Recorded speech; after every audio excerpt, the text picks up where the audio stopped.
श्री शिवाय नमस्तो की आराधना बृहस्पति भगवान ने काशी में करी। बृहस्पतेश्वर महादेव काशी में विराजमान। कौन से महादेव? जम के बोलिए जरा। बृहस्पतेश्वर महादेव काशी में विराजमान है।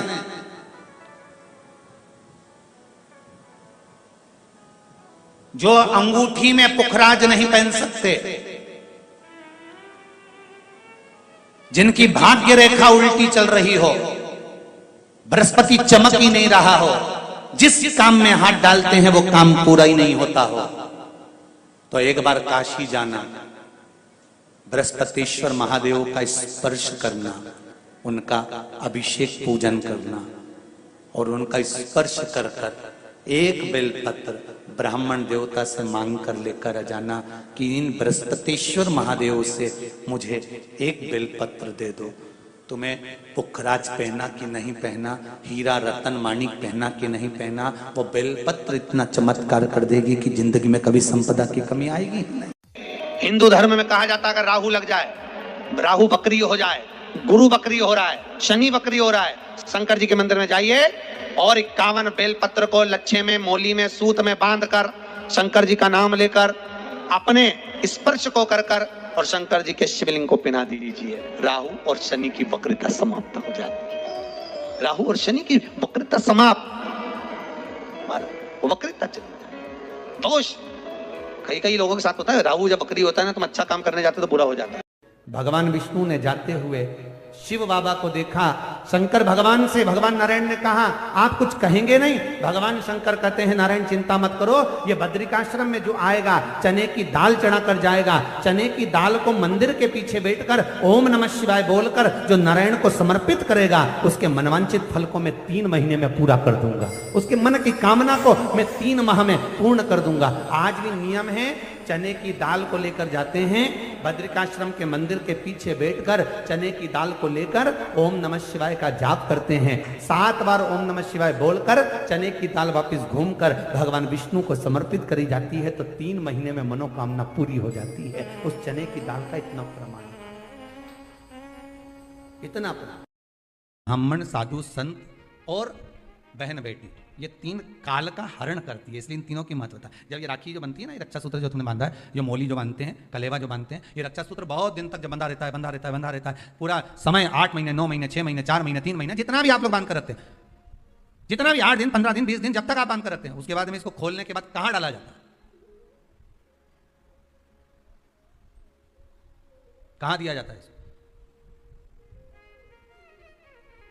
वो रक्षा सूत्र को कहां डाला जाता है? तो कहते हैं जिस स्थान पर गाय को बांधा जाता है, जिस स्थान पर गाय को बांधा जाता है, उस स्थान पर इस रक्षा सूत्र को ले जाकर एक और किसी भी खूंटे से गाय के, या गाय का जो ग्वाड़ा होता है, गाय जहां बंधती है, उस स्थान पर कोई कील लगी हो, कोई खूंटा लगा हो, उससे इस रक्षा सूत्र को खोलकर बाद में बांध दिया जाता है, वहां रख दिया जाता है। क्यों, किस लिए रखते हैं, क्यों जोड़ा गया इसको हिंदू धर्म में? रक्षा सूत्र को गाय से क्यों जोड़ा गया? उसका कारण केवल इतना है कि गौ माता, जब तक आपने रक्षा सूत्र बांधा, इसके बाद रक्षा सूत्र आपने अगर गौ माता के उस ग्वाड़े में कहीं ले जाकर बांध दिया है, दे दिया है, रख दिया है, 33 कोटि देवता गौ माता के भीतर विराजमान होते हैं। 33 कोटि देवता गौ माता के भीतर रहते हैं। और केवल ये जो ये गाय जहां बंधती है, गौशाला जो होती है ना, गाय जहां बनती है, जहां पर गौ माता निवास करती है, हम तो कहते हैं लोग वृंदावन किससे मिलने जाते हैं? जम के बोलिए जरा। भगवान कृष्ण से, ठीक है। और भगवान कृष्ण किसको चराने जाते हैं? गौ माता। मतलब तुम कृष्ण जी के पीछे और कृष्ण जी गौ माता के पीछे। क्यों?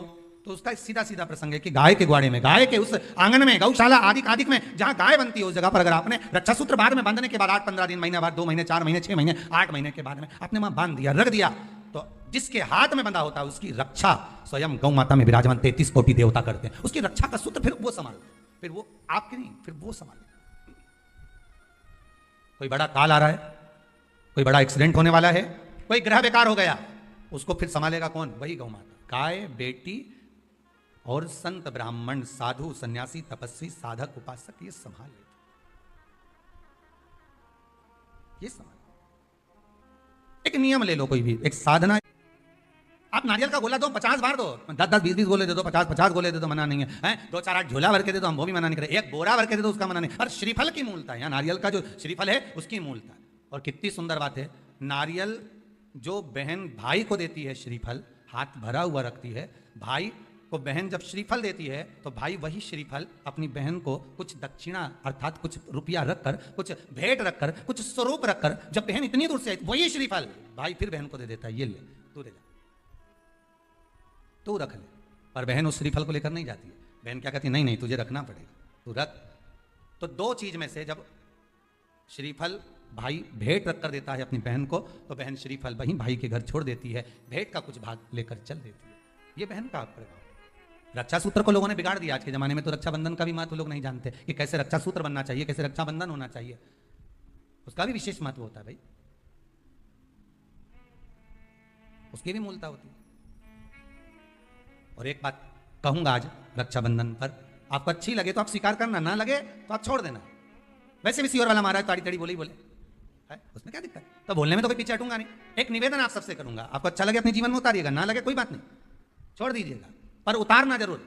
बहन से प्रॉपर्टी के चक्कर में कितना भी झगड़ा चल रहा हो, बहन का भाई से एक मकान के चक्कर में कितना भी झगड़ा चल रहा हो, संपदा के चक्कर में कितना भी झगड़ा चल रहा हो, तो भी निवेदन करूंगा, बहन और भाई तुम खूब लड़ो प्रॉपर्टी और जमीन के लिए, पर रक्षाबंधन के दिन कम से कम एक दूसरे के नहीं भी जाओ तो फोन लगाकर जीजी और बहन भाई से, भाई बहन से एक बार तो बात कर लो, क्योंकि धन अपनी जगह रह जाएगा साहब, वहां धन नहीं जाने वाला, आपका व्यवहार जाने वाला, आपका प्रेम जाने वाला। माना उसने कुछ भी करा हो, अदालत में केस लगा दिया हो, 25 केस चल रहे हो अदालत में, 50 बार तुम्हें पेशी पर जाना पड़ रहा हो, 50 बार झगड़े हो गए, 50 बार तलवार लेकर खड़े हो गए, डंडे लेकर खड़े हो गए, एक दूसरे को मारने को तैयार हो गए, पर निवेदन है एक माता के गर्भ से तुम जन्मे हो, कम से कम उस माता के दूध का फर्ज अदा करो। और एक बार कितना भी झगड़ा हुआ हो, इस आस्था चैनल के माध्यम से आज रक्षाबंधन के दिन भले राखी बंधवाओ मत बंधवाओ, पर एक फोन लगाकर तो पूछ लो जीजी कैसी है, कब आएगी बता।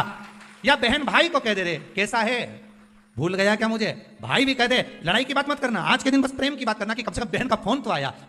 मेरा मन कहता है, मेरा दिल कहता है कि शायद दिवाली पर जितनी आतिशबाजी नहीं हुई होगी उतनी आतिशबाजी आपके दिल में होगी, कि जिससे केस चल रहा है वो फोन लगाकर पूछ रहा है कि भाई ने पूछा बहन से, बहन ने पूछा भाई से, कैसे हो, भाभी से बात कर लो, थोड़ा बच्चों से बात कर लो।